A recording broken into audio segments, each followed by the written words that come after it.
Dear children, welcome to my second session of Chapter 8, Algorithmic Problem Solving, Iteration and Recursion.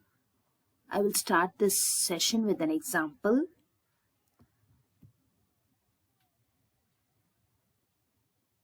Here there is a lady at the counter. She wants to know how many persons are in the queue.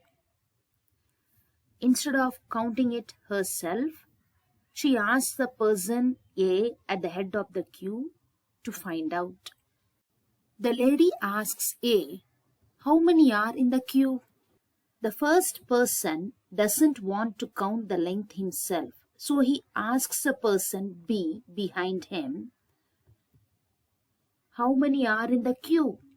Therefore, the process continues. B asks C, how many are in the queue? And C asks D, how many are in the queue? D asks E, how many are in the queue? When the question reaches the last person E, and since there is no one behind him, he says 1 to D who asked him. Therefore, E gives the reply as 1 to D. D counts herself as 1.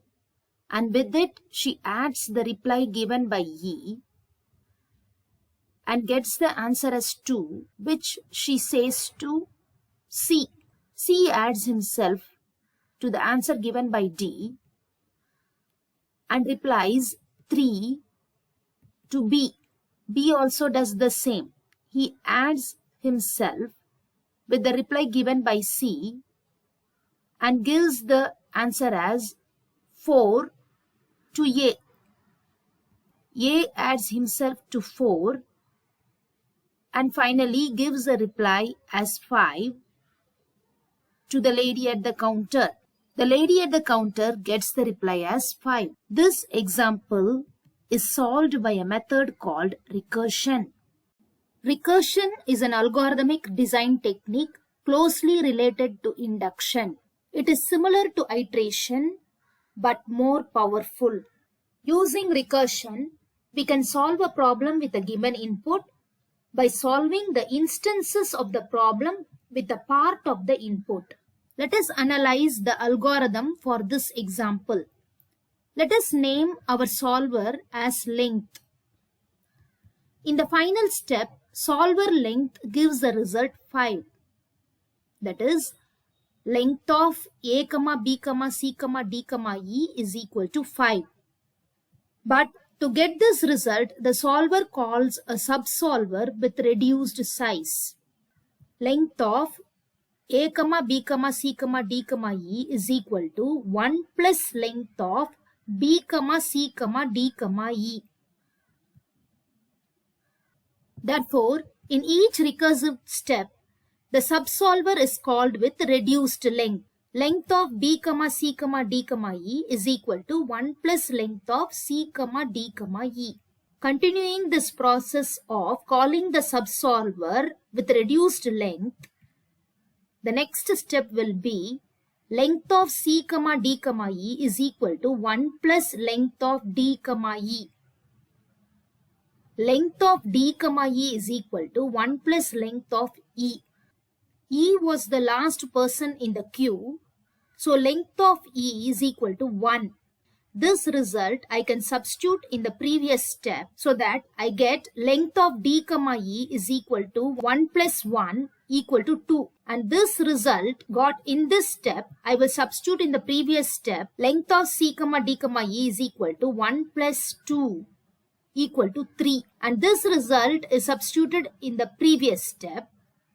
Length of B, C, D, E is equal to 1 plus 3, which is equal to 4. And this result 4 is substituted in the first step in length of A, B, C, D, E is equal to 1 plus 4 equal to 5. In recursive problem solving, each solver should test the size of the input. If the size is small enough, the solver should output the solution to the problem directly. Here in this step, length of E is equal to 1. The size of the input is E, which is small enough so that the solver length could give the output as 1. If the size of the input is not small enough, the solver should reduce the size of the input and call a subsolver to solve the problem with the reduced input. So this solver length calls the subsolver, which also has the name length, but with reduced input. The solver length can be algorithmically expressed as length of S is equal to, here S is the size of the input, 1 if S is equal to 1, that is if size of the input reaches 1, 1 plus length of S minus 1, otherwise, that is if the size is not small enough, you have to call the subsolver with reduced input. That is the meaning of length of S minus 1. Here 1 if S is equal to 1 is called as the base case, and 1 plus length of S minus 1 is called as the recursive step. I will write the algorithm for this problem. Length of S, step 1, dash dash input colon S. Step 2, if S is equal to 1, 1, else 1 plus length of S minus 1. Step 3, dash dash output colon length of S. Let us see another example. Design a recursive algorithm to compute a power n. Normally, we solve this by iteration. A power n is equal to a into a into a, etc. into a n times. Iteration means repeating an action a specified number of times. Here, the action of multiplication is done n times. But in the question, they have asked us to design a recursive algorithm to compute a power n. Let us see how we can do this. A power n is equal to 1 if n is equal to 0, because if the value of n is 0, this will be a power 0, and you know that any number raised to the power 0 is 1, and a into a power n minus 1 otherwise. Here 1 if n is equal to 0 is the base case. A into a power n minus 1 is called as the recursive step. I am going to name the solver for this problem as power. Therefore, power of a comma n is equal to 1 if n is equal to 0, and a into power of a comma n minus 1 otherwise. Let us analyze how the solver power works when the value of a is 2 and n is 5. That is, power of 2 comma 5 is equal to 2 into power of 2 comma 4. This is because of the recursive step. A is 2, 2 into power of 2 comma, that is a comma, n minus 1, n is 5. So here n minus 1 is 4. You can observe that in this step, we have called the subsolver power with reduced size of the input. Size of n is 5 in the main solver and size of n is 4 in the subsolver. The next step will be power of 2 comma 4 is equal to 2 into power of 2 comma 3. The next step is power of 2 comma 3 is equal to 2 into power of 2 comma 2, and then power of 2 comma 2 is equal to 2 into power of 2 comma 1. Power of 2 comma 1 is equal to 2 into power of 2 comma 0, and at last power of 2 comma 0 is equal to 1. This is because of the base case. If n is equal to 0, the output is 1. Here the value of n is 0, so power of 2 comma 0 is equal to 1. This 1 I will substitute in the previous step in the place of power of 2 comma 0. So 2 into 1 is equal to 2. And this result 2 I will substitute in the previous step. 2 into 2 is equal to 4. And 4 is substituted in the previous step.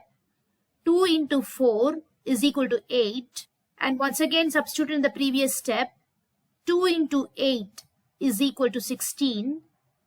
And 16 is substituted in the first step. 2 into 16 equal to 32. So finally we get power of 2 comma 5 is equal to 32. This is the output for 2 to the power of 5. We have solved 2 to the power of 5 recursively. Next I will write the algorithm for this problem. Power of a comma n. Step 1. Dash dash inputs colon a comma n. Step 2. If n is equal to 0, 1.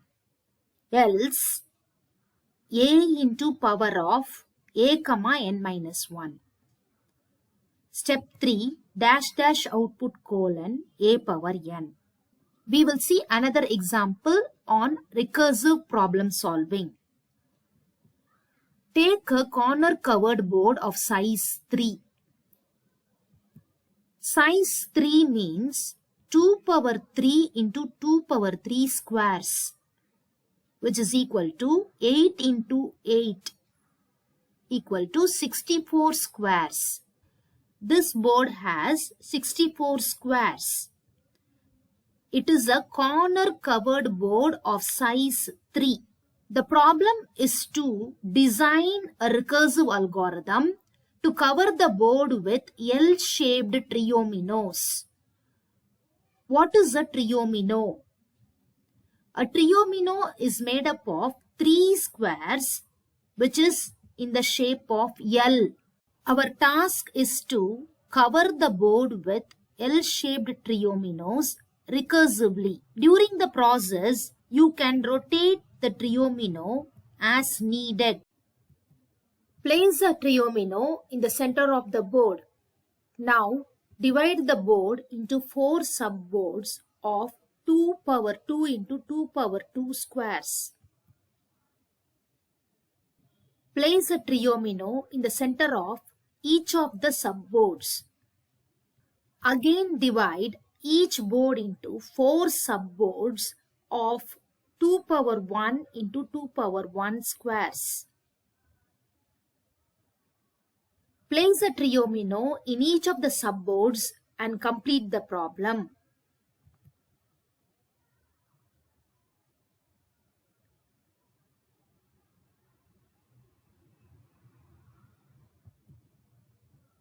For size n as input, take 2 power n into 2 power n squares corner covered board.